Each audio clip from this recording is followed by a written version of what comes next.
একটা পরিবেশের কথা যদি চিন্তা করেন, রাত 8টায় সবার কি অবস্থা বলেন তো?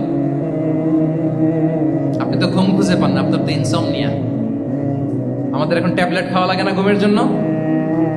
আমাদের তো ইনসমনিয়া হয়ে গেছে। কিন্তু আজ থেকে বেশি দূরে না, 30 বছর আগের একটা গ্রামীণ পরিবেশের রাত 8টার পরিবেশ হচ্ছে সবাই ঘুম। আমরা তারও 2 বা 3 ঘন্টা পরে ডিনার করব, কিন্তু ওনাদের মাগরিবের আগে বা পরে ডিনার করে ফেলছে, এশার নামাজ পড়েই কি 1-2 জন না, পুরো গ্রাম জামাতে ঘুম। পুরো গ্রাম জামাতের সাথে ঘুম। তো যে লোকটা 8টার দিকে ঘুমালো, উঠবে কখন বলেন? রাত 3টার পরে ওর ঘুম আসবে? আর হ্যাঁ, ঘুমেরও তো একটা লজ্জা শরমের ব্যাপার আছে, আর কত থাকবে এখানে? কি বলেন? আপনি তো ঘুমাতে যান রাত 2টায়, আর আজ থেকে 30 বছর আগে আমার বাংলাদেশের একটা গ্রামীণ পরিবেশে রাত 8টার দিকে সবাই। আমরা এখন যে টাইমটাতে ঘুমোতে যাই, ওই সময় ওনাদের অর্ধেক